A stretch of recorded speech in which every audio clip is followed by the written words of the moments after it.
I'm filming this introduction after recording the video because I didn't know what the spoiler warning would be. So I'm going to say the spoiler warning for this video, and I'll explain what this video is going to be in a second. I give a pretty hard spoiler for something that happens in book 6. So if you haven't read as far as book 6, you are good to go. If you don't want any spoilers, though, you kind of can't watch. Like, I vaguely allude to things that happen later on in the series, but I think you probably are safe, because I think if you don't know, you won't recognize what I say, or you won't be able to, like, extrapolate enough to put things together. So, yeah. I think book 6 is where I will say the hard spoiler is.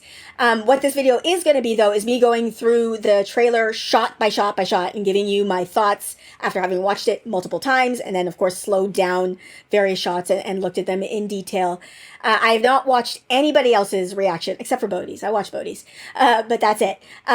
Because it was after I watched Bodhi's that I had the thought, I don't want to watch anybody else's reaction, because I don't want anybody else's thoughts when I do this. I want to have my own thoughts, pure and untarnished. To that end, I haven't even read the comments on my reaction, again, except for Bodhi's, but that's because he dropped a comment right away, and I was surprised he was awake, because he and I are on the same side of the planet, and I was like, you should be asleep. Why are you watching this? And then it was after all of that I was like, I'm not going to look at anybody else's thoughts. So I don't know what anybody else has said about anything.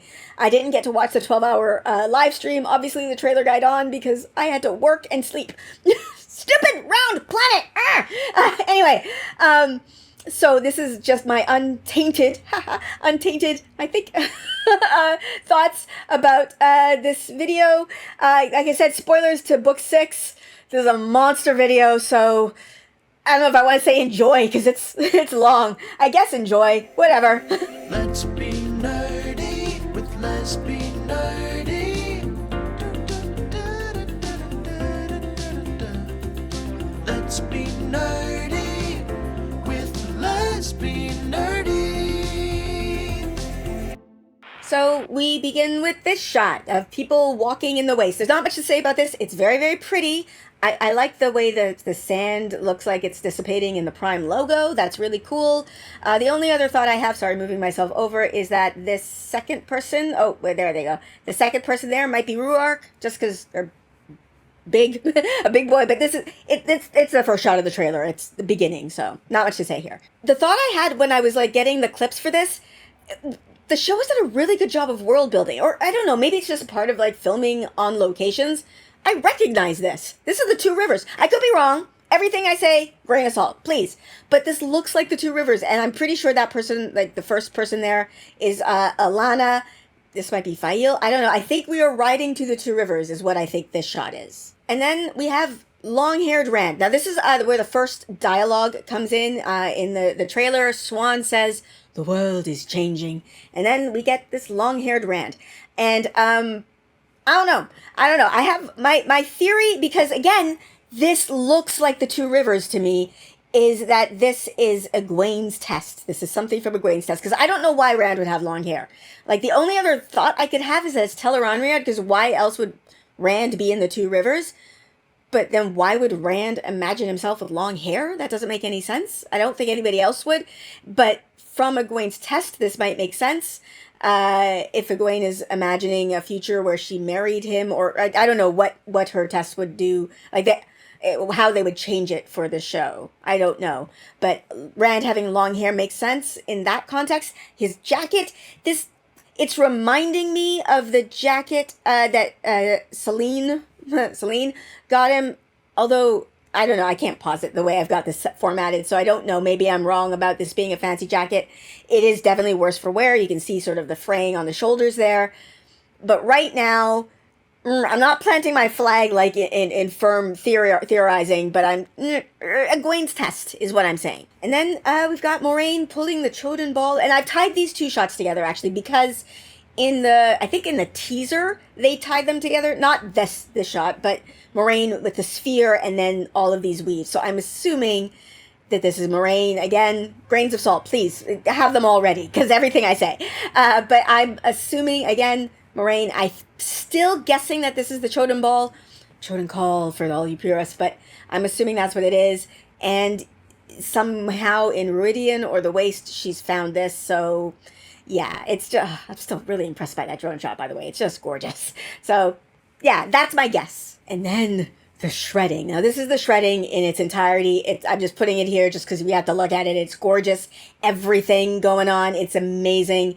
These women are badass. I love it. But we are going to go through it scene by scene. And we have this, okay, so going scene by scene. Levitating Leandrin is what I'm calling this. Oh, I should say, over this shot, we have our next dialogue. It's Moiraine, and she's saying, a tide sweeping us along against our control. And then we get levitating Leandrin, and I love the effect. Like a swan levitating her, it looks so cool. I love the way the weaves seem to be distorting the bottom half of her body here. It's so cool. And like the way her body is undulating. Sorry, Murphy Napier. She's not gonna watch this video, but she hates that word. But that's what her body's doing. It's undulating. I don't know what other word. It's wait. Undulating is a better word. Anyway, that it just looks really, really cool. And then, of course, Nynaeve here, who I'm assuming is like the witness to she broke her oath, so she must be Black Aja. That's what I'm assuming is going on here. I think behind Swan, let me move myself, is Nynaeve and Alanna, I think. I think that's who that is. And then, of course, other sitters. Okay, I think this woman is supposed to be Joya. Let me move myself over a bit. Okay, I think that's supposed to be Joya. I can't really compare with the actress that was in season 2 in like the teachers council meeting. That's what I call it. But there was a bald white woman in that scene. It's very distinctive, so I think we're meant to think it's the same person, even if it's not the same actress. It might be, but it's hard to tell because of the facial expression, because, you know, that facial expressions change how your face looks. That's pretty obvious. Anyway, I don't know why I'm explaining that. But yes, so I think what my guess is this is a group of Black Aja who maybe, like, upon seeing Leandrin get exposed, come to her defense and boom, boom, boom, boom, boom. This is the continued shredding. It's just gorgeous. I'm calling this Splody in the tower.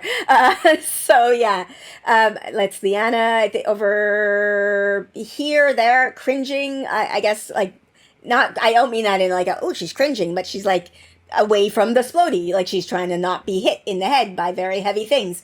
And there's a white Aja. I don't know. I like that person's pants though.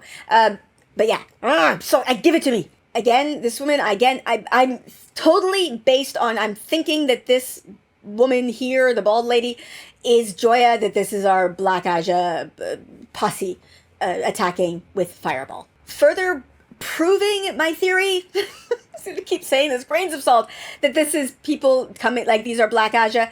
Pretty sure that's Leandrin up inside the Fireball, and Joya is down. You can sort of see her, one of my hands tracks better than the other. You can sort of see Joya there. Here, let me move myself again. This is Joya, possibly, underneath. So I think they are coming to her defense, which means they might have actually made the Fireball to protect her. I don't know. Guesses. And we've got another Fireball being launched, but what again, I'm assuming is the group of Black Aja sisters. I'm hoping that she has the same luck with her cantrips. Sorry. Baldur's Gate brained as Shadowheart, because Shadowheart always misses. But that's what I'm assuming is happening here. And then, okay, look at Lyanna just coming to her Amerlin's defense, to Swan's defense. It's amazing. And this also very much looks like, where is she? Alanna there. I could be wrong again, but I think that's who that is. And she's got like the general epaulets. I don't know what they're called. I'm using that word. I don't know if it's right. On her shoulders. So yeah, coming to the defense of Swan, who, as you can see, Swan is surrounded by weaves here. So I think this is the point where, and like she's gesturing up. Sorry, I'm catching myself, but she's gesturing up. So I think she's still levitating Leandrin, and then someone tries to shoot a fireball at her, and Lyanna Secret Services herself in front of it to her defense, and it's this I think is episode 1. I cannot wait to see it. Give it to me, please. Oh, little glimpse of Nynaeve there. This shot is a Renaissance painting. I love everything about the composition of this shot. The way Swan is leaning back like Neo in the Matrix, or and like everything about it. Like I'm sorry, I'm so excited I can't come words. Leandrin is like she's she looks like a supervillain, the way she's still floating in the air. She can't be levitating. I mean, I suppose they could change the magic system of this show, but in the books, it's actually a specific thing that you can't make yourself float. So she's going to either crash to the ground by book canon, or somebody's going to have to lower her to the ground because she can't fly. So, yeah, I don't know, but this shot is just stunning. Like the colors of the weaves, the composition, everything about it. This is perfection. I want this art on my wall. And then there's this floaty shot. I'm assuming this is just explosions in the tower. The windows there look like the tower stone lattice work. So I can't really make anything out. That person has a sword. Like both of them have swords. So I'm assuming these are warders who are flying through the air. And then we get the shot of Tar Valon in the rain. And there's another dialogue here. Swan says, "We cannot stand behind these walls and pretend we still have control." Just a gorgeous shot of Tar Valon.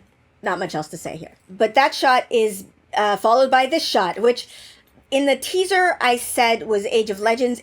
Those shadows are shadows. Those statues are just giving Age of Legends to me. Like they have, people pointed out that they have the 7 Ajas in the stained glass. So it could be Tar Valon. Like I'm hedging everything. I don't know anything. So yeah, it's just the statues give Age of Legends. Even like the clothing, what we can see of it at a distance is giving Age of Legends. I could be wrong. The fact that there are 7 colors does make it feel like it'd be current times. But we also saw those 7 colors. Well, we didn't actually see them. We saw them in the deleted scene from season 1, where they are not associating them with the Aes Sedai. Remember the scene in the pool with Gwaine in the pool and the paint? The deleted scene, if you don't know it, it's a deleted scene. You can find it. It's online. But with the paint, the 7 colors of the 7 Ajas, but the Two Rivers doesn't associate them with the 7 Ajas. So I could see that being some sort of historical thing that has traveled on through the ages and no longer has the meaning. Like even the 7 Ajas could have a different meaning than they originally had. It's one of my favorite things in history, is tracing things back to their origins and realizing that, oh, that had completely different significance back then. So I don't know. Again, this is the hedging, very short shot. I'm still, I'm like 55% Age of Legends still. All right, then we have this shot of Swan on the Amaryllis seat. This is still, the dialogue is still happening. We can't stand behind these walls and pretend we still have control. It's still happening during this scene. We got Swan on the Amaryllis seat. You can see Lyanna here, the Keeper, some sitters. I'm assuming this is during, like, Liandrin's trial. Let me move over. Hold on just a sec. Yeah, I can't see, but I would guess that either Nynaeve is going to come in or she's here behind there and Liandrin's there. I don't know. What I noticed, though, railings! We are looking at the Amaryllis seat through railings! Ah! There were no railings on this! Now, they might still be a little short, so you can still trip over them and fall to your death on what looks like a marble floor, but this looks like railings, which is good. We gotta bring Tar Valon up to code, because there's a lot of lack of safety concern there. And here we have Liandrin. Now, my initial thought when I saw this was that this was going to be a shot from that trial, like this was a shot of Liandrin maybe there. But I think her hair is different. B, her face, like she just looks like she's really tired and distressed in this moment, which I don't think she would be when she comes into the hall. My thought now is that this is her in Tenchiko. Or I don't know, somehow, like the deference she's showing, the way she's bowing her head, the impression I'm getting is that she is in the presence of a Forsaken in this moment, like Moggy or Lanfear or something. There's just some deference in her look. There's I don't know. That's my completely off the wall guess. I have no idea. Again, have not watched anybody else's videos, so I don't know what the other theories are about this. All right, we have Moiraine and Lan, and that I believe is the blouse, like the blouse she's wearing here. I think is the blouse she was wearing in the season finale of season 2. So I don't know. Like people can wear clothes on multiple times, but I think this is going to be early on because, you know, that's one way of showing continuity. But they're in Tar Valon here. I recognize it again. Such good world building. I recognize this location from the blurry background. Like this is Tar Valon, and I know that. Good world building, man. Good world building. And we have new dialogue happening here. This is Egwene speaking. It starts on this shot. She says, "This tower is destroying itself from the inside out." Which, yeah, this is her saying that. And, okay, I'm just going to move myself again so you can see her in her all her glory. She's wet. I don't know. My initial thought was this, oh, she's wet because this is possibly during the test. Like her testing, and they've poured the water over her head, but that doesn't look like a shift. Like it's covering her shoulders in a way that doesn't look like the shifts that the women wear under their dresses. So I don't know. I love that Egwene is saying this though, because obviously, book spoilers, Egwene becomes Amyrlin, and she very much cares about the solidness and the security of the tower. That is her main focus. She loves the White Tower. So her noting that the tower is tearing itself from the inside out is amazing. Also, she becomes part of the schism, obviously. So yeah, this might be during her test, like not. Okay, how do I word this so that it makes sense? It might be something from inside her test, but I don't think so. The hair is making me think that it's not. So I don't know what circumstance it would be where she would be wearing what looks like a white jacket and be wet in this situation. I don't know. She's obviously in the tower though, because she's saying this tower. Like she's in Tar Valon at the very least. So this can't be something that she's saying while she's with the Aiel. She wouldn't be saying this tower while she's like off in the waste. So I don't know. And then we get this shot. We saw this shot before, so I don't really have anything new to say about it. Like this shot was in the teaser. It's really cool. I love the different coloring of the weaves. I am now more sad for Ivan because I don't think he is long for this world. I had been quite certain that it was Maxim just because of some story stuff. I know, like Maxim is the one that we know better, especially even in the fandom. Like we know Taylor better than we know the actor playing Ivan. I don't even know his name because Taylor engages with the fandom quite a bit. But I just had figured that some of the story stuff had been leading us towards Maxim being the one to die. But I guess it's going to be Ivan. Again, huge rains of salt. I know nothing. I know what you know. I've seen the same stuff you've seen. But I don't know. And then Moiraine here I'm calling this the Fishwife Shack. She has a line. She starts to say, if the White Tower does not bend the knee to Rand al'Thor. The fact that she's in the Fishwife Shack, she's obviously talking to Swan. My guess for how this happens, like they go to Tar Valon, but she can't go into the tower because she was banished. But I'm hoping that she was smart enough. She must have been smart enough to take her Fishwife Shack, like dream world, to Rangriel, the one that gets her into this place. And somehow Swan knows she's there. Maybe she sends Lan in to go tell Swan that she's there and they meet here. I don't know. Sorry, other thought I just had before I changed scenes. I don't know how she would communicate to Swan to go there, but maybe after going to the rings, she knows this because she's saying, if the White Tower does not bend the knee to Rand al'Thor. So this could be based on prophecies that she knows and has read, or they both know and have read, or it could be based on something she's seen in the rings. I'm wildly speculating here. Okay, and then Moiraine continues her dialogue. He will lose the last battle. So it's, if the White Tower does not bend the knee to Rand al'Thor, he will lose the last battle, is what she's saying here. So we're showing Rand, obviously, while we're talking about him. But I think this person, this back of the head, you can sort of see the front of the face there, is Moiraine. Behind him here, I think this is Bear, but I don't know. But I think my guess for what this is him going into Rhuidean. And then, the Battle of the Two Rivers!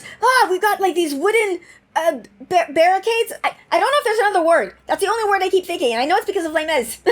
So I don't know if there's a better, more battle-y word for barricades, but whatever. This is obviously the I'm just going to keep using the word, sorry. The barricades in the Two Rivers. We could see the Trollocs, like here, and the explosions, and the people fighting. And look, here in the front, you can see white cloaks. So the white cloaks are there, which is book accurate, although they look like they're actually doing something, which is not book accurate, but I don't know. So yes.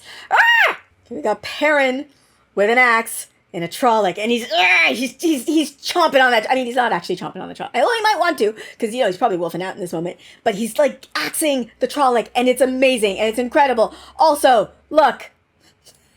Do you see? I think that's Fael. In the battle, which is amazing. There's also somebody might be somebody in white behind her, or maybe that's just light shining off of something. I don't know, but that's Fael, I'm pretty sure. And Yes! Okay, I called this shot, when I saved it, Rand looking at painting, because I'm pretty sure that this person here, sorry, with the nose ring, I don't know why it picks up that finger. This person here is an artist. I think that's an easel there. So I think this is like we saw in the Matt trailer, somebody sketching, maybe Matt. And Rand here is saying there's not enough Aiel in the world to deal with this. And this is just a happy scene of the three boys. So there's this shot of him, again, in a pub, I think, looking at somebody's sketch. And then the next shot is this great shot of a grinning Matt. And then the next shot is this shot of a laughing Perrin, which is just lovely to see. I'm going to just go back to these shots, though. So this is gritting Matt, which I just love. Like, that grin he has on his face just feels Matt to me. It makes me so happy. He's got new clothes, which I'm going to be happy about till the day I die. Oh, my God. It's not that I'm upset. Like, I'm not upset thematically that he didn't have new clothes for season 1 and 2. It's just, I like Matt. And so it's nice to see him have outfits that maybe don't have holes in them. It's just, inappropriate holes or whatever, you know what I mean? Like his other clothes look like they're going to fall off, like just disintegrate at any moment. The other thought I'm having, a couple of things in this trailer. I think in my reaction, I was like, I'm not sure if this is Tar Valon, even though this, what do you call it, stonework looks like Tar Valon to me. I wasn't sure if it would be in Tar Valon, but there's a couple of other shots, specifically of Rand, where I think he's in Tar Valon. So I think they're all going to Tar Valon. And I think Tar Valon, like the location, the things that happen in Tar Valon are going to be the things that happened largely in Tyr at the beginning of book 4. Obviously, the end of book 3, I don't think we're getting Calendor in Tar Valon, but I think that's what's happening here. So yeah, I think this is a pub in Tar Valon, and the boys are all here. It just makes me happy seeing Perrin smile. It's a delight. His eyes look amazing, and again, the stonework. It's Tar Valon. I don't know. My reaction was very raw, and it was 1:30 in the morning, so don't judge me. But I'm pretty sure that that's where this is, and I had to look at him smile all day because he's gonna have a hard road of it. But yay! So you can't see this person's face at all. It's the only thing you can really see is the light shining off of what looks like a bald head.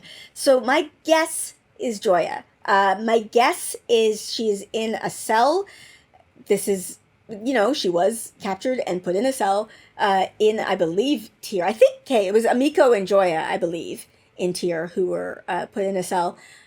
I'm going to guess she's going to die. So that will be, again, something that happened in the beginning of book 4. So yeah, I don't know if we would see, like, if they do it, this would be the introduction of Slayer, I would guess. I don't know if Slayer's going to be in the show because Slayer is probably the softest magic in the books. It's very, very hard to explain. Like, 2 people, one soul. We never get to see how it happens. There's never any explanation. It's just weird and creepy, and he's weird and creepy. So, I don't know. They could do it. Obviously, they've done things that I never thought that they would do, so they could introduce Slayer. I don't know if they would, but I could see, if they do, this being the introduction of him, is him killing Joya here. And if they do introduce him, then that would, like, flow into him showing up as Lord Luke in the Two Rivers. There is a connection. There's connective tissue there that would make it worth showing this. Lanfear in this suit. It's great. Her lapels, I just love them. They're just so pointy, and like it's given horns. Like it's kind of cool how, horns normally on the head to show devilry, but I just like it. It's very cool, very sexy. We do get the beginning of Lan's voiceover, but I'll talk about it in the next scene because it makes way more sense. There's not much to say here. She's in dark. I'm sure, I did not get to watch any of the 12-hour live stream, but I'm sure that they've done focus on the backgrounds and stuff. I can't tell. Like, I'm seeing Misty here, and I'm seeing some sort of wall here and like behind me there, but I don't know what they are. So Lan and Nynaeve, they meet again. Yay! I'm so happy about this. And Lan starts to say here, they won't just come for Rand, and he's got his hair down, and she looks like she's in, like, sleepwear. My hope is that she's in sleepwear and he's got his hair down because of some sleeping that may have happened. Even like cozy snuggling. I would like that, please. So again, Lan's voiceover of like, they won't just come for Rand. We're showing other people that they're going to come for. This is Matt. And again, the fact that I recognize this is Tar Valon. I'm pretty sure we're in the tower in the scene. It's just showing the work this show has done. But yes, he's one of the people that they're going to come for. I'm hoping we're going to discuss this costume when I get to talk with Pez and Bree. But yeah, because the reason I can't, I don't have to do a freeze frame, like an actual shot, but my instinct is to say Paisley, which is Tyr, but I don't know, now that I'm looking at it, I don't know if it's Paisley, but whatever, it's a very distinct pattern, so. And here we have Egwene, again, the voiceover, they won't just come for Rand, so we're showing all the people that they're coming for. We've got Egwene. Every time, like, I see her with this short hair down, I'm just, oh, it looks good on you, but it makes me a little bit sad because of how it happened. She's got, a pretty cool looking jacket here. I called this Egwene in pub, but I feel like she's actually outside of the pub. Like, sorry, when I saved this clip on my computer, that's what I called it, Egwene in pub. But I actually did put Egwene in pub, maybe. I feel like she's outside of the pub, maybe looking, or outside on the streets, anyway, looking in. There's a person here. I don't know who it is. I don't think she's in the waist in this shot. Just what she's wearing is not what she looked like she was wearing in the shots where I think she's in the waist. So many qualifiers on that statement. I have no idea. The other reason that I thought she was in a pub was because I was connecting it with the pub that we see Rand and Mat and Perrin in, because of this, what I'm assuming is stonework, which reminds me of Valon. Okay, this shot. Probably the one that has inspired me to make this video. There's this one and another one. So there's two. That made me want to get this video out as fast as possible, because one of the things I wanted to make sure is that my thoughts were not, that were my own. I have not watched anybody else's content. I have no fucking idea what this is. I don't know where this could be. Like, is this in the tower? Because it has that scope? Or are we in, like, the Panarch's palace? Except for some reason, like, this is reminding me, the shape, the silhouette, I guess, that we're looking at there, is reminding me of the way Couladin's, whatever he was wearing in the teaser, looked like, the shape of that looked like, so that makes me think we're something with the Aiel, but then, I don't know, I have no idea, like, the bowels of the tower? No, because why would there be so much light coming in from the door? And the stonework doesn't look like the tower. So are we in Tanchico? Are we like in the basement? And again, no, it wouldn't be in the basement. I don't know. The Panarch's palace? I have no idea. So the second I get this video out, I'm immediately going through and watching everybody else's reaction. I don't think I can watch the 12-hour live stream, but I'm sure other people have talked about stuff that were discussed in there. So I don't know what this is. Oh, the other thing to note about this shot is this is still, like, after the line that Lan says of they won't just come for Rand. So perhaps this is something evil happening here. Like, or I don't know. I'm trying to use context clues. Also, trailers are live, so I don't know why I think that. Oh, okay. Stop stroking your face with your black fingers, Moggy. Okay. If you look at this expression that Nynaeve, holy crap, that Nynaeve has while she's looking at Maggie, Maggie, I'm sorry, this scene makes me so excited, just because I hate it, but also I love it because of what it means. Pretty sure this is Maggie doing compulsion on Nynaeve, because that's almost like that's love in her eyes as she's looking at Maggie, and Maggie's got that giggle of look what I did to you, which I think, she's sensed the level of Nynaeve's power maybe, and she's really excited that she was able to dominate somebody that extreme. This is obviously her intent, Chico. She's wearing this outfit that we saw in some of the, what were we calling them? The first look shots. Like, you could tell it's a very distinctive shirt. And yeah, that's, this is going to be, this storyline is going to be so good. I'm so excited. Okay. So we're back in what I'm assuming is the Two Rivers. We've got Alanna. It is Alanna. I wasn't sure in the trailers because she looks very subdued in this moment. It's talking with Perrin. And I put all these shots together because the trees make it very clear that this is the same location and probably the same shot.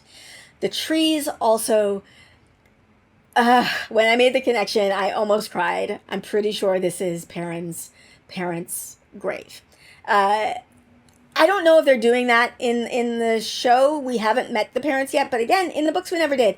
We never met his family, and then we all cried. When, especially with the trees and the apple blossoms over the grave. Oh, it's heartbreaking. But I think she is coming to maybe comfort him or talk to him in this moment. The makeup on her face, I had a memory and then I went and found it. So like she's got this white paint on her face. In season 1, this is what she does on her face when she's grieving after episode 4, like after the death of Karene. It's not the same shape of makeup, but it's the same kind of thing of putting white makeup on as a sign of grief. So yeah, that's what I think is going on here. Part of why I didn't recognize her as well is that her dress is much more subdued. Like she's things I noticed. She's not got as much cleavage. She's not wearing as many gold decals. Like she always had sort of general-ish decals on her. She's not got any of that anymore. So she's much more, subdued is the only word I can think of in this shot. Which makes sense with grieving. Okay, we have Rand talking. He's in, I think, again, Tar Valon. It's hard. The background here is very, very blurry, but it's just for some reason making me think Tar Valon. And Rand is saying, we're going to the last place anyone would ever look for me. Obviously, they're talking about the waste here. He's clearly talking to Lan. I can tell that. I recognize Lan's blurry ear. Sorry, it's weird to say. And I don't know, that person in the background looks very cool. I have no really thoughts about that. He said, I think that might be why I think this is Tar Valon, is because Tar Valon is a cosmopolitan city of all different types of people living there. And so the fact that she's got like a box tied to her head, I don't know, it looks international to me. So yeah, Loyal, looking good. I don't know if they changed the makeup or I don't know, but it looks better to me. It's not that I think I've said this before. Loyal's effects and makeup, if you just show me an image, I don't like it, and then he opens his mouth and starts talking and moving around, I'm like, oh, okay.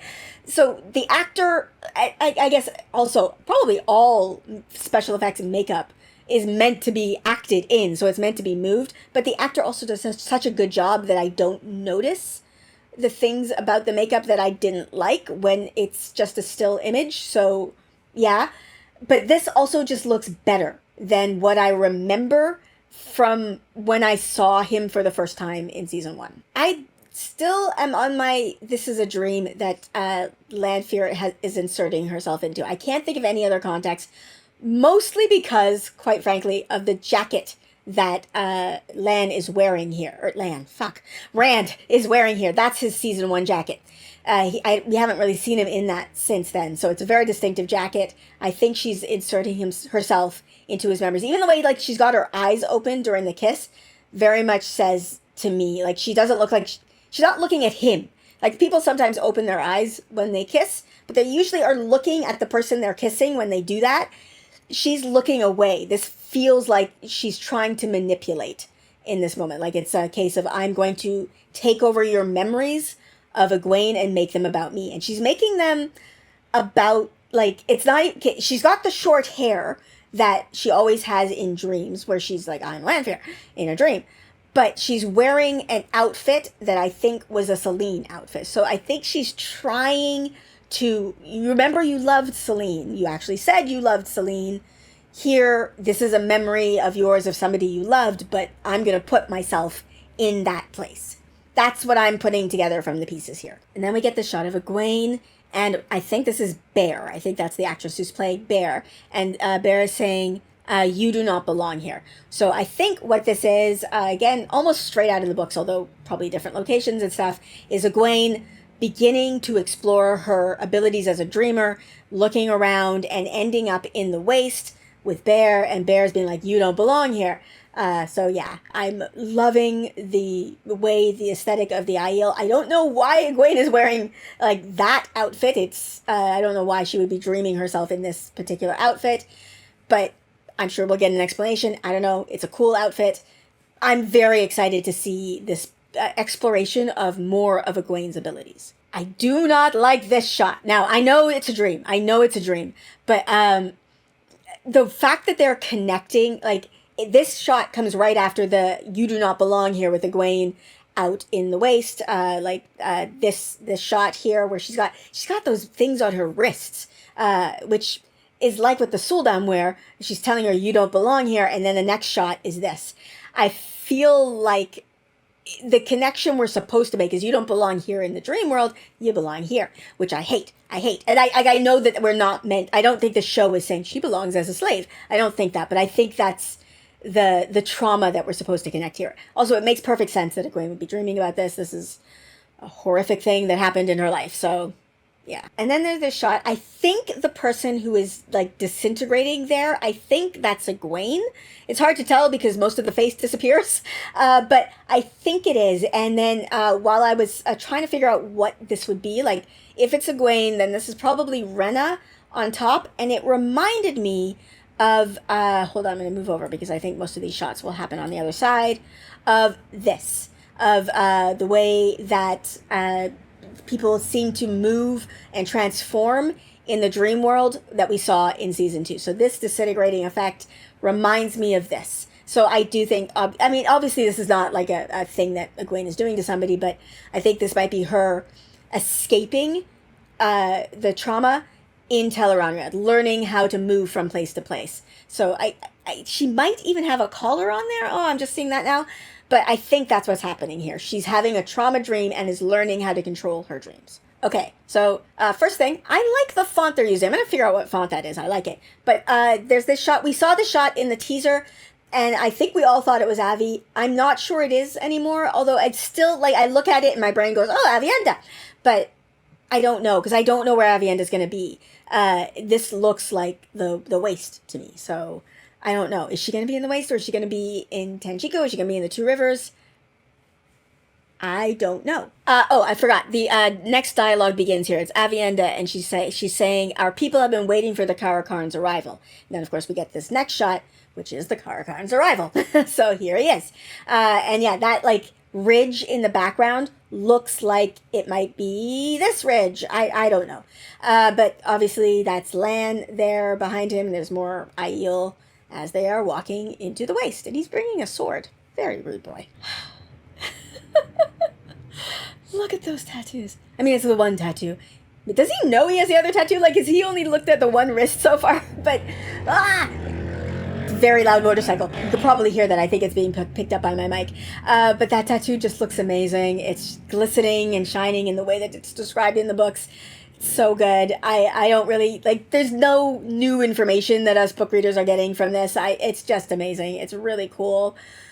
Okay, so then we have Avi, and she's finishing her line. We're waiting for the Karakarn's arrival, and she's saying to think it might be you. Pretty sure she's obviously talking to Rand here. I think this is Tar Valon. So Aviendha, I think, goes to Tar Valon, which, again, if the things that happen in Tyr are taking place in the city of Tar Valon, not like in the Tower of Tar Valon, then that makes sense. But it's just so Aviendha goes to Tar Valon. You know, people might want to snap you up there because you have some abilities that they might be interested in. So, yeah, but I think, like, that's what this looks like to me. This looks like Tar Valon. So this is, like, part of the pieces that I was putting together to go, oh, I think that's where we are.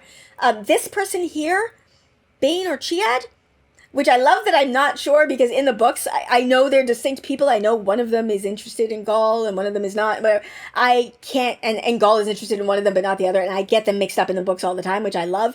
That is carrying over to the show. It's Bane or Chiad, I don't know. It's one of them. But yeah, and of course this is the Rand that she's talking to think it might be you. And again, Tar Valon in the background. I think that's like a peddler's cart behind him. Okay, so this is the shot that I called 3 feet. And there's a unknown voice, I don't recognize the voice at all, giving new dialogue. It says, each step forward is a step backward in time. Or backwards through time. And yeah, I think that's what this third foot that comes out here is representing. It even has like some distortion on it.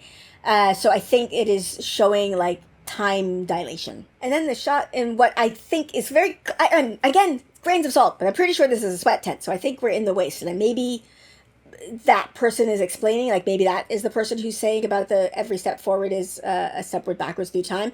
The person in white that you see over there now, I think that's a guy Shane. That's exciting. We're going to get that part of the culture. And then we have this sequence of feet going into this shot. So I think this is, again, illustrating that point. Every step forward is a step backwards through time. I think this is him. I think this is like another way they're going to show this transition. Him step forward into these dress shoes into the Age of Legends. And I'm assuming that this is him in the Age of Legends. It's just giving Age of Legends. And we all thought that from the teaser as well. That same hairstyle and outfit. Lanfear needs to move on. That's all I'm going to call this shot. Like, she just needs to move on. Stop kissing him. Move away. He's moving on. You need to move on too. I have nothing else to say about this shot. Stop kissing him. But also, Natasha, she's so good. Now we have Egwene, and she's saying, in this dialogue, she's saying, "Do you love her? And I think, like, this outfit, I could be so wrong, but it's Aiel. Like, this just looks like the Aiel. Though, even like the fabric that's draped over her shoulders looks, I don't know what we're calling what they're wearing the cabinets for, but it looks like it's made of whatever their clothes are made of, and the weaving and the stitching and the embroidery on the front also here looks Aiel. We've got some like glistening off of her face, so I think she's crying. I think the implication here obviously is that she's talking to Rand, and we've got two shots that are tied together, but I want to note something. Whoever she's talking to in this scene has like a vest and then a white sleeve. The next shot where we see a very teary Rand, this is what he's wearing. So he cannot be the person that she's talking to in this shot. Like, or it can't be the same two shots matched together. Now, it could if there's weirdness with the continuity, but these shots can't be matched together because of the outfits that he's wearing. Like, I don't know. Like, she's still, like, I don't know who else she would be asking that question to, especially if, like, I could be interpreting that glistening on her face wrong, but it looks like tears on her face. I don't know why, like, who else she would be asking. Like, do you love her? I don't know. Maybe Lan asking, like, do you love Egwene? Or love Nynaeve, sorry. I don't know. I don't know who else she would be talking to. So it has to be Rand, right? But it's just the clothing between these two shots do not match. Sorry, just moving myself about so I'm not covering the things that I'm talking about. But he is crying and listening. To somebody ask him some serious question, I guess.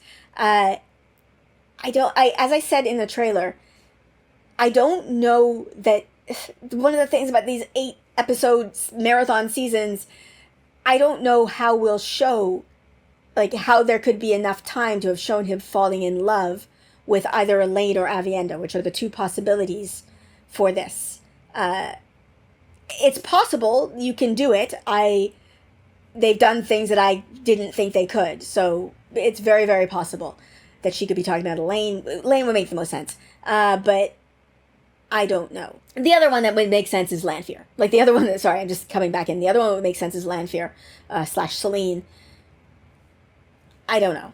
I don't have anything like notable to say except just, this is just so good. It like, I have no idea what was in my head when I read the books. Like, probably nothing. I'm not good with visualizing. So, like, when we go into that... Actually, I do know. When we go into the glass columns, I am mostly focused on... not visualizing, but I'm focused on what's happening to Rand and then what he's seeing in there. Not what the actual glass columns look like. I don't really care about that. I never tried because they're just glass columns. And then we get into something amazing that I care about. So I never tried to visualize it really, but this is now what I visualize because it's beautiful.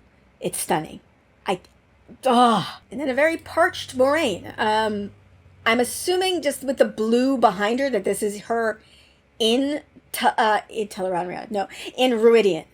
It's just, it matches very well with the color in this shot. So I'm thinking that she's there. Like, my guess at this moment is that her and Rand go into Rhuidean at the same time, because we have seen him carrying her out of Rhuidean, that they go in at the same time. And right now, my guess is that she watches him go into the glass column. So this is what she's seeing. And then she goes on to the rings. And then like he will find her maybe collapsed outside of the rings and then carries her out. Right now, this is me just trying to put the Lego pieces together in a way that makes sense without the instructions. So, perhaps what I've built is not what was supposed to be built. And then clearly, Moiraine stepping into the rings. Yeah. It also has that, like, blue haze there, the fog in Rhuidean. So I think that is what that is. What is interesting to note in the shot, though we do get the blue haze behind, there is no blue haze in here. Which, we're close up on it, but I do like the idea that whatever it is that is causing this haze in Rhuidean has not touched inside the rings. And then sorry, I've been recording now for over an hour. Lan and Moiraine. Lan asking, what did you see in the rings? This is obviously well after the fact. She does not look like covered in dust or whatever, so maybe this is the next day or something. She has something, like the way she's holding her hand there, it looks like she's holding something. It's like a very, I don't know, the positions of her fingers. There's something interesting there. I could be wrong. I don't know, but I feel like what is this? I don't. Am I crazy? What is that? All the budget went to this season. This shot, like it's beautiful. It's a very short shot. I remember in before season 1, Rosamund Pike talking about having worked with a movement coach. I don't know. That's the thought that I had when I was looking at this. Like it looks like dance. Like the way they're moving here, it looks like something you'd see like in a Cirque du Soleil or modern dance. Like the way she's holding her arm, it's beautiful. What I'm saying is this shot is beautiful. I love it. The second person there is that Aviendha. Because it might be Aviendha. There's a second person there that's clearly not Moiraine, and I was postulating that maybe Aviendha went through the Two Rivers before. I don't know. We haven't seen where she is, but that's the only other person that makes sense. And then there's this mysterious eye that when I broke down the teaser, I was like, I don't know why I think it's Egwene, but it dissolves into Moiraine. I think it's Moiraine. Most people thought it was Moiraine. I don't know why this eye just looked like Egwene's eye to me. But I think it must be Moraine's, and this, of course, is her floating in the rings. This shot, I love this shot so fucking much. And yeah, you can see, like, there's no dust here under the rings. There's also, like, an undusty spot behind them. So maybe I was wrong about that, but I noted that. Like, there's no dust there. And this shot is just... I love it. I love it. I love this visualization of the rings too, because that was one that I actually did try to visualize it. I think the reason is columns are columns. I can understand columns, like, right? But my brain with the rings could not make it work in any way. And even the art of it that I'd seen was like, I don't know, that doesn't really work. This works. And I love this shot so much. I might love this shot more than the shot of the columns. Like, okay, there's 3 shots from the teaser as well. There's Aviendha Sora that blew my mind. Aviendha Sora, columns, this shot. I think this is my favorite. I think it's my favorite. Okay, so I'll just say we have new dialogue here. Moiraine is saying, in every future where I lived, Rand dies. And that's what she's starting to say over these, what I'm calling the spinning futures shots. What I didn't notice when I was doing my reaction is you can see weaves start to come around her. This might be their original bonding, but I don't think so because it's spinning. And she doesn't see, in the spinning, she sees futures. She doesn't see pasts.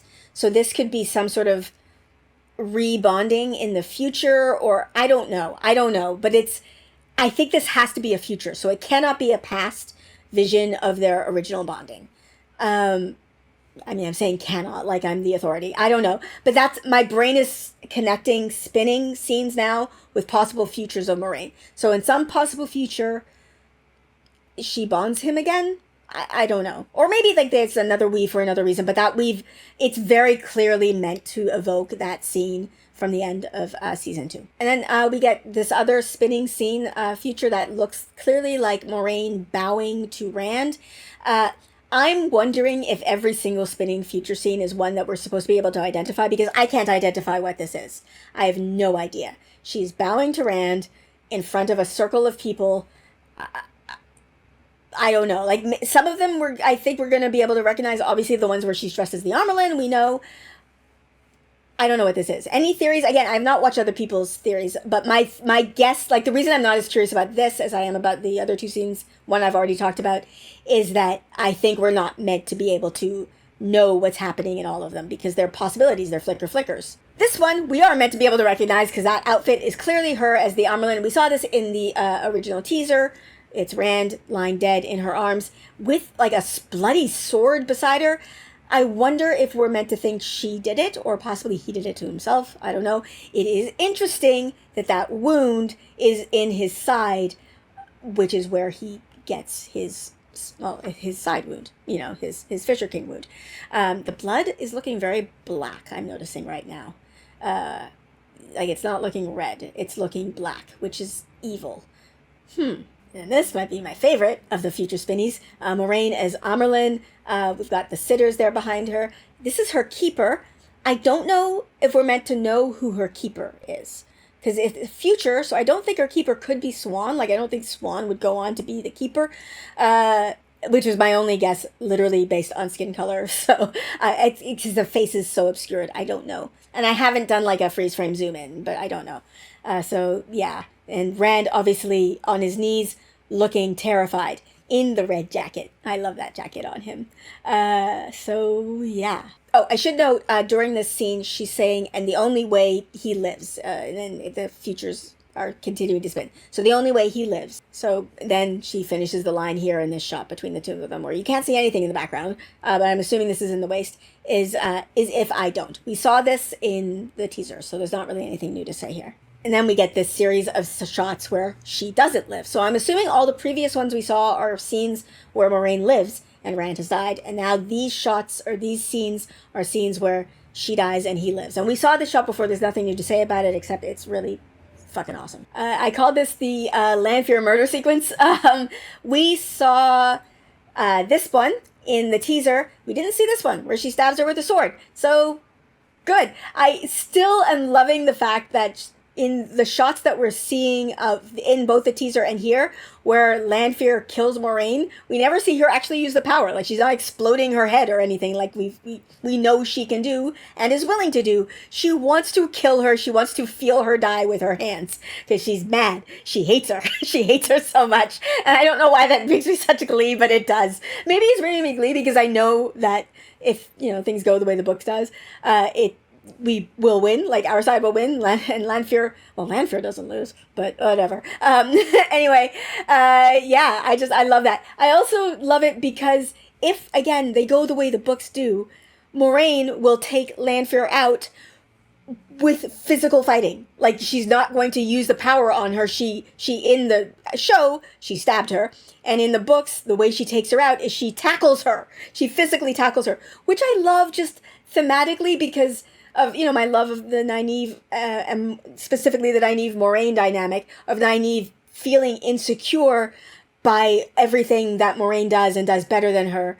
The fact that Moiraine ultimately succeeds by using a very Nynaeve-style strategy, I love. And I wish that Nynaeve would learn about it. In that scene that I want us to get from later on in the books, I would love that. I would love that if Moiraine was like sitting down and her and Nynaeve were drinking and Moiraine was like, hey, I used your strategy to take out Lanfear. Did you know that? I like football tackled her through a door. That was you. I learned that from you, except she wouldn't have learned it from her. But it was a very you style. I don't know. I want them to have a conversation. I want to have seen it. Okay, so over this shot, we get a new Alanna voiceover. It's saying, we don't win battles with politics or prophecies. So this is clearly a showing some politics. That is Queen Morgase in the throne room. I already talked about this in my reaction, but I noticed during the reaction that these are lionesses. They're female lions, which makes such sense for a country like Andor, which does not have male rulers. So yes, I probably will be talking about this a lot more with Pez and Bree.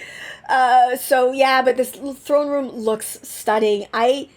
I had originally postulated that we would not see Andor this season. I thought that was one of the things that they were doing, to save budget, which I know the show has to do. I thought they were bringing Morgase to Tar Valon, so we did not have to see Caemlyn. But they are clearly not doing that, so all the budget went to this season, yay! And we are getting to see some Caemlyn, and it is stunning. Holy fuck, look at that. The red and the white color scheme is amazing. The I don't know what you call them, flag pendant thingies on the wall, the ladies in waiting, the lionesses, like everything. I love it. Like her throat, everything. I love it so much. And then there's this shot here. It's over, Alanna's voiceover, but it's clearly Alanna here in, grieving with Maxim there beside her. I feel like this is also in Tarvalon, as she's, probably immediately grieving the death of Ivan, which I'm, okay, it's still going to break me. I guess maybe that's, I don't know why he's still around. Because I know I was anticipating it being Maxim, and I knew that would break me because we know Maxim better. But maybe that's why we're keeping him around. I don't know. So, yeah. But she's got the grief makeup on. And again, what I assume is Tarvalon. And then Elaida. And again, the voiceover. We do not win battles with politics or prophecies. Elaida is both. So showing Morghese is mostly politics. And Elaida has the foretelling, and she definitely is trying to use politics to win. And I'm sorry, I'm just gonna, yeah, she's in the hall. Oh, I'm just noticing this, because this is in the hall. I knew it was Tarvalon, because obviously the woodwork there, but this is a sitter sitting here, so she's in the hall of the tower here. I wonder if she's in the hall, is this before the shredding? She would be, that would actually fuel her anger. If she actually watches a red sister get taken down like that, that would fuel her anger towards Swan, and definitely fuel things towards where they are heading. And then we get this shot of Elaine. This is also continuing the politics prophecies thing. This is, I think, who Elaida thinks that her prophecies are pointing towards, the royal line of Andor. So that, again, fits with both, but obviously she's also politics, because royal line of Andor.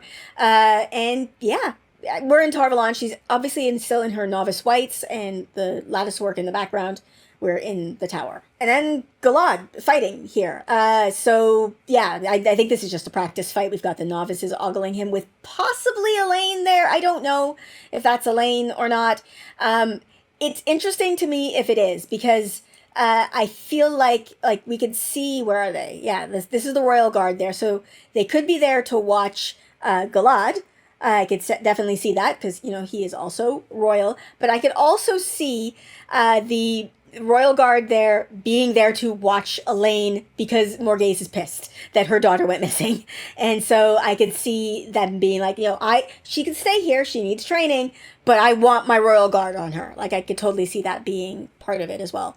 The person back here, I think as well, let's see if I can move myself and catch them. Oh, whoops, move myself. Like this person there. I wonder, they might be Royal Guard as well. They just look like it as well. I don't know. And then Perrin at the barricades. And again, we get the next part of Alanna's voiceover. It begins here. It says, "We win with armies." And this, of course, is Perrin about to win with a motherfucking army. And it's amazing. So yeah, we go to Alanna as she's saying this line. What I noted about this that was interesting to me, it's Alanna, brief makeup. She's got the shoulder, like the general shoulders on again. She also has this thing going on around her neck. So she's still in mourning. I think that's why she's more covered up. But this thing around her neck, one of the reasons Pez sort of blew our minds when she was analyzing the costumes from season 1 was noting how many things in Alanna's costume evoked ties and bondage. And then when she read the book, she was like, oh, I get it, because she bonds someone against their will. Like, she basically holds someone in bondage. That's what this collar is reminding me of. I love Alanna, and I hate that, I don't love Alanna in the books. Obviously, especially after she does the horrifying thing, but even before she does that thing in the books, I don't care about Alanna. I don't like her, I don't dislike her. She's on our side, so I'm like, okay, cool, I guess, Alanna, oh, your warder died, I barely knew him, but I'm sad for you that your warder died, blah, blah, blah. And then she does something horrible, and you despise her. In the show, they've made us love her. And so the fact that there are still these hints in her costume, it's gonna hurt. We win with armies. The badass army. The Two Rivers with their makeshift shields and weapons, and I'm so excited to see it. I can't wait. I can't wait. Oh, and Perrin, I believe, is yelling here. He's yelling, "Get ready," with us. And then we see the Horde, the Trolloc Horde, making their way towards the barricades in the Two Rivers. I'm so excited. This battle is amazing. It's one of the few battles, actually, in the books where I can follow what's happening. Most of the battles, I get lost in the chaos, and I basically am just, I care what's happening to this character, this character, this character. This is one of the few battles that feels the most straightforward, where I know what's happening, like, on a larger scale. Which is impressive for me. I'm not very good. Even like when I'm watching movies and there's a battle scene, I'm like, I care. I'm gonna just focus on individuals in the battle and whether they're winning or losing, because I can't follow. Like, it's just too much happening and I get lost. So I'm so excited to see this battle. I'm so excited. Got Maxim here yelling, and he's yelling archers, and then later on he's gonna yell loose. Obviously, this is like the heat of battle, right? Like, this is a very heat of battle moment. He's yelling, probably there's anger, there's fear, there's rage, there's, ferocity happening in the moment of battle. But I'm assuming, like, he's an actor, he's putting this all into here. The other thing I'm seeing in this face is grief and sadness, which is remarkable, like, in a moment of battle. Like, they're working through... he's working through his sadness at the loss of Ivan, the man he was in love with. He also loves Alanna, but like, it's just the man he was in love with has died, and he is now fighting Trollocs, and it's just, again, I could be wrong. Maybe Ivan's like in the back there and we don't know, but I don't think so. So the grief makeup on Alanna and everything. So whatever. It's just interesting to me that I can see that in his face here. Archers loose the Two Rivers longbow. Yeah, look at it. That Two Rivers longbow. We're going to kill some Trollocs today. I am so mad at myself. I was so focused on other things when I did the reaction that I did not notice this.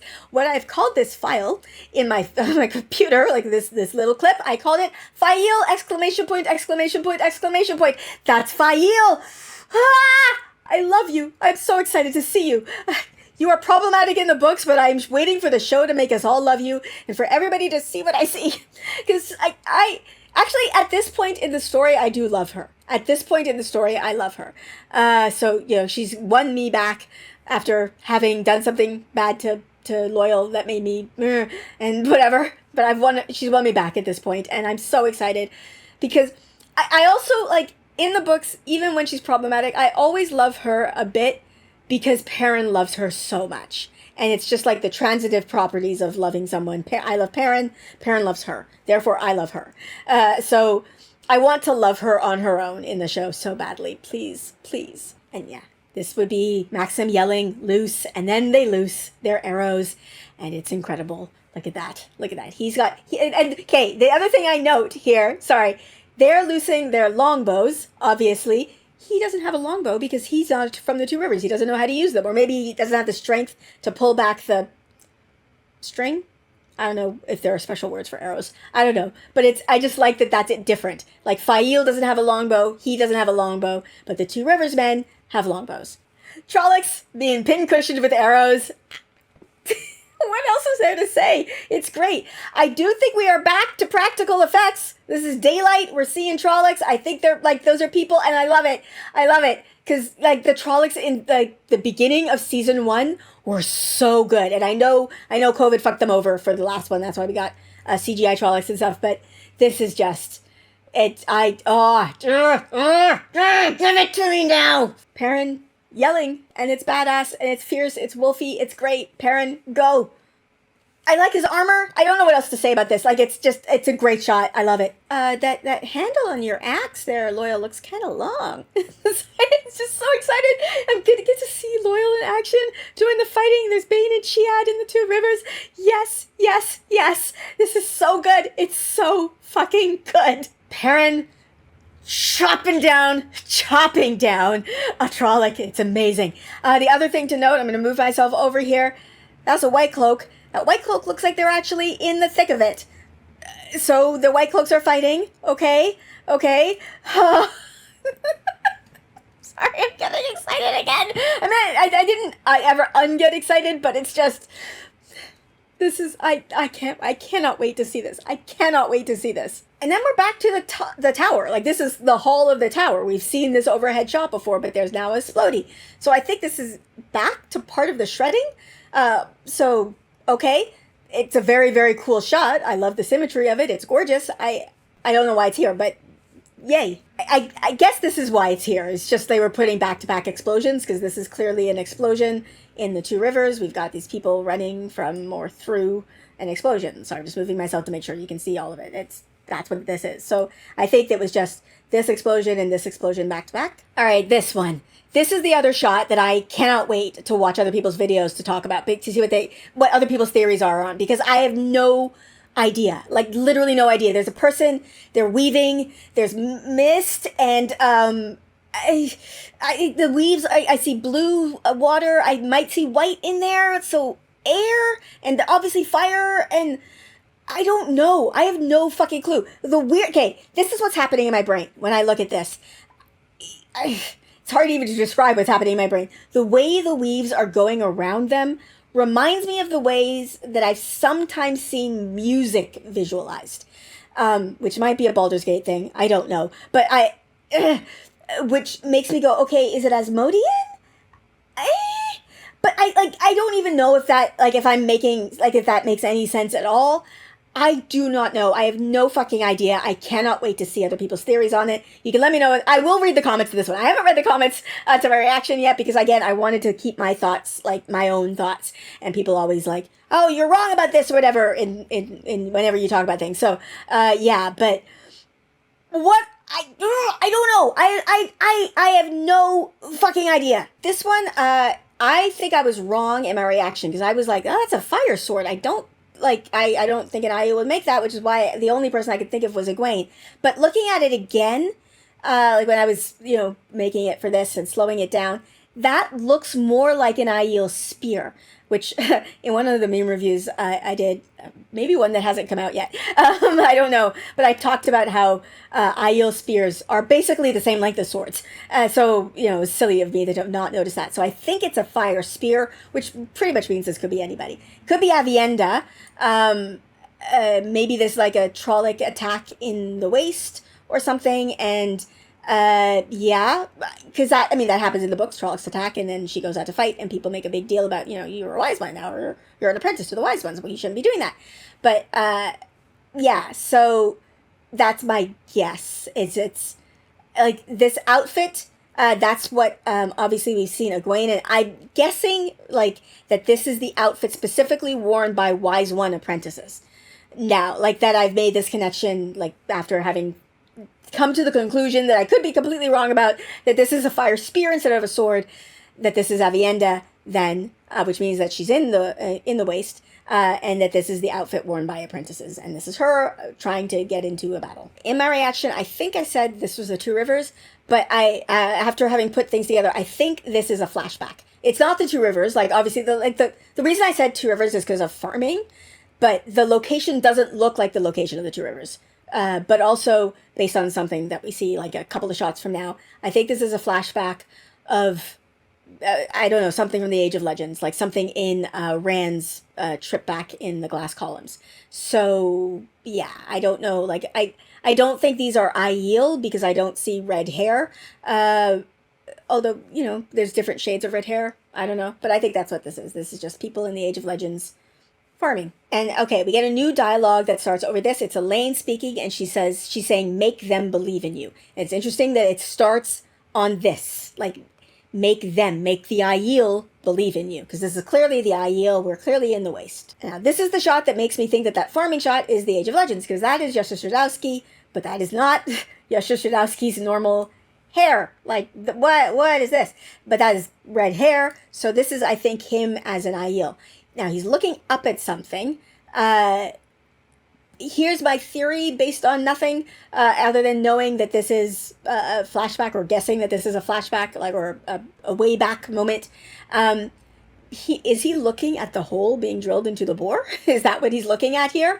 He's, farming, and then something weird is happening up in the sky, and he's seeing the Column Dawn, like the globe thing falling to the ground.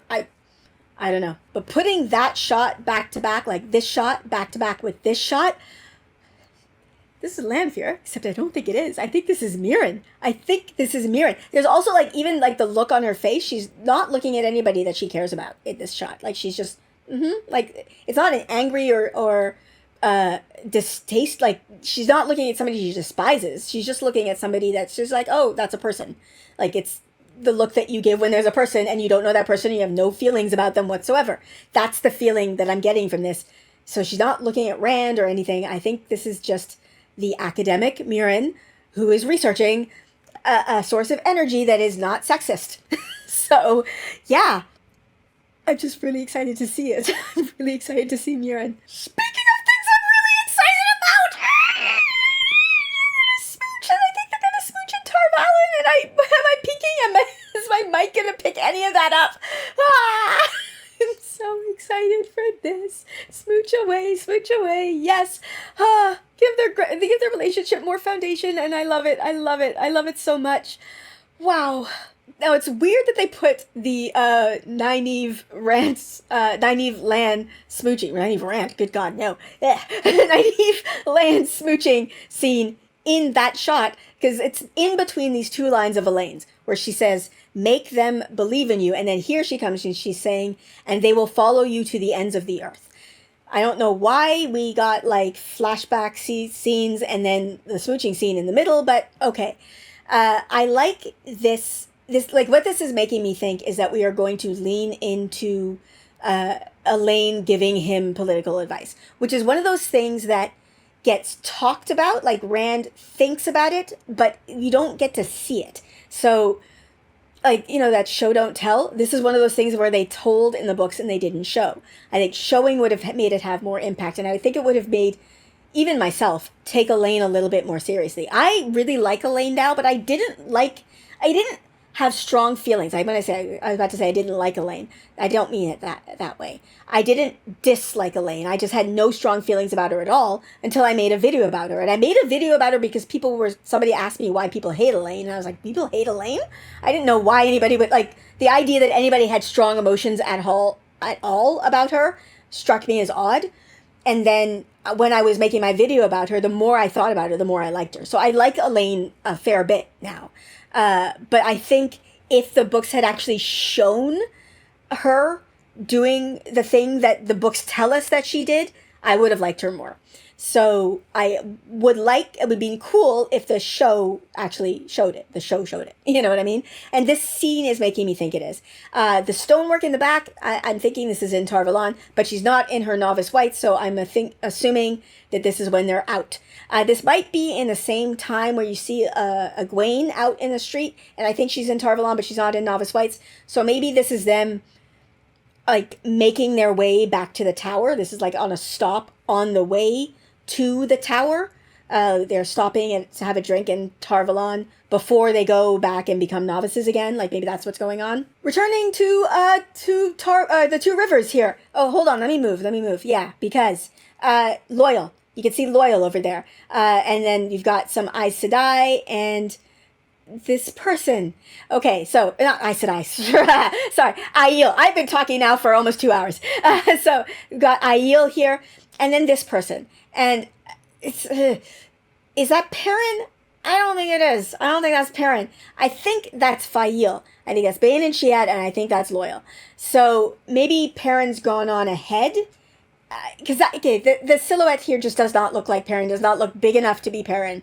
I don't know who else it could be. So, Fael is my guess. This is just a fucking amazing shot. I don't know what else to say. I think back to before the show came out, and like we heard Rosamund Pike had been cast, and I was so excited that Rosamund Pike had been cast, and I didn't realize until the show came out that I had been sort of assuming that she was going to phone it in. And I don't know why I assumed that. It's not like anything about her character or her personality. I know nothing about Rosamund's personality, except what I've known since she became Moiraine. But like, it wasn't anything like that. It was just, oh, she's a big movie star about to do a television show. I guess I just assumed because she's like such a big star that this was a little bit like a paycheck, like a beneath her. But obviously she cares. Like, and just after season 1, every episode that she was in, every scene that she was in, I was like, she's putting her foot in it. Like she's not half-assing it, she's whole-assing it. Like she's whole-assing it and a half. I don't know how to express it. She's putting so much into it. And this shot is just another example of that. Of just like, oh my God. I don't know why I ever thought that. I have no idea. I just didn't think, I guess, that this would be worth it, like worthy of this level, and it so is. Obviously, it's worthy of it to me. I guess I just didn't think other people would think it was, or that she would think it was, and she obviously thinks it is, and I'm just so ecstatic, and we are so lucky. We are so lucky. It's just gonna break my heart. It's gonna break my heart. It's Ivan dying. I could be wrong. Maybe she dropped a snack and she's really upset about it. I don't know, but I don't think it is. So yeah. Got Fail here running at the Battle of the Two Rivers. We've got white cloaks behind her who, again, who look like they're being useful. Which, not book accurate, but okay. But yeah, Fail running in the Battle of the Two Rivers. Yes. And who is she running to? She's running to smooch her man. Yes, yes, yes. I'm just so excited for this relationship. Of all the, like, I think my favorite romance in the show would be Moiraine. Like that, obviously. Very, very good romance. Love it. I think it adds depth to both of their characters. Interestingly, I think it was Addison from Everyday Negroes who said this to me. Like he was asking me if I don't know why I'm talking about Moiraine over this, but he was asking me like if the Moiraine relationship was book canon, because after like starting the Great Hunt, he saw that they were just friends in the Great Hunt, and I didn't want to spoil anything for him. He may one day read New Spring, and then we can talk about whatever. But like in the context of the book, he could clearly see that the context of the Great Hunt was saying no, they were just friends.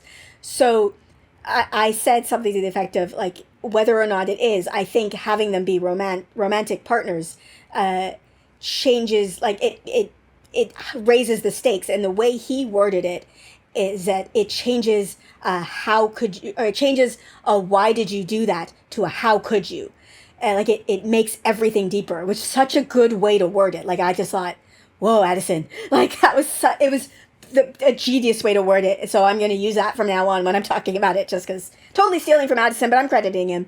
It was just such a beautiful thing. But so in the show, the Moiraine relationship I think is my favorite romance. In the books, like I love the Lan Nynaeve romance, but the Lan Nynaeve romance doesn't ever make me cry. Their romance does. Like, and I mean that in a good way. Like when they take their vows, when he writes her the letter, when he finds her again, like those moments make me cry in the books every single fucking time. So I really want that to come across on screen. Now, interesting thing to note here. This is Lan cradling, I was about to call him Rand again. I've been talking for way too long right now. Cradling Moiraine. She's weeping in like absolute, like uncontrolled weeping. So one would presume that this is after the rings. I am also presuming that, except the thing that's weird is she's wearing this. When I saw this shot, like we saw this in the first looks images I think that were dropped. It's a really beautiful dress. I can't imagine her wearing that into Rhuidean. I don't think she is in any of the other shots where we're seeing this. So is this part of her dream, like or her vision, or is this a dream? I don't know. Because why would she be wearing that in reality? Like that doesn't make any sense to wear that while going into the rings. I don't know. So, what are your thoughts on this? Is this real? Like the lighting and everything is making me think real. Did she come out of the rings wearing a different outfit? Like, is that part of the magic of the rings? It changes your clothes. I don't know. Or is this in a dream? Or did she actually wear that? Like, did she decide, okay, I'm going to go into Rhuidean or wear this? Or did she wear this afterwards? So many possibilities. Did she put this on afterwards and this is a trauma response to remembering something? I don't know. Thoughts, comments below. Tell me, please. And then we get, like, this hero shot of Rand as he's saying, this is what I was born to do. And yes, it was. This is what I was born to do. I'm assuming this is... is it him going into Rhuidean, like when he's talking about what he was born to do before that? Or, I don't know, maybe this is before he displays his tattoos to the Aiel. I don't know. It's a hero shot, though. It's a good shot. And it's followed by this, which we saw at the beginning of this in the teaser, so it's clearly the Bubble of Evil scene.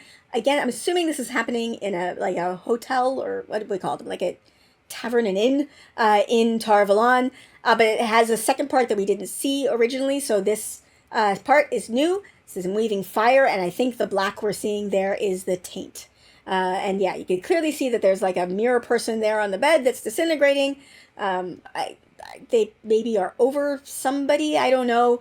But yes, this will be the final shot of the trailer before it comes up. The Wheel of Time, March 13th. The Wheel of Time, March 13th. I'm filming this right now. It is February 14th, so it's less than a month away. Happy Valentine's Day. I don't know if you'll see this on February 14th because this is a monster video already. So yeah, but... yeah. All right, there you have it. Me going scene by scene, shot by shot in the trailer. This might be the longest video on my channel. Holy crap, recording forever. But let me know your thoughts and theories. If you have theories about those two shots specifically, I really want to know them because I have no idea. The Misty shot and the opening door shot. I am, as I said, once I publish this video, I am going to go, I'll read through the comments because I haven't read through the comments on my own reaction, and read through or watch other people's videos to see what their theories are, because I just want to get my theories out there pure and untarnished, untainted. Little Wheel of Time humor for you there, before I watch anybody else's. But let me know your thoughts, comments below. And if you like my content and you want to support me, I also have a Patreon that is linked in the description below. To my patrons, as always, I'm so grateful for you. Thank you so much for your continued support. This would not be possible without you, so thank you so, so much. And with that, I am gonna end this here. So please like, subscribe, and I will see you next time.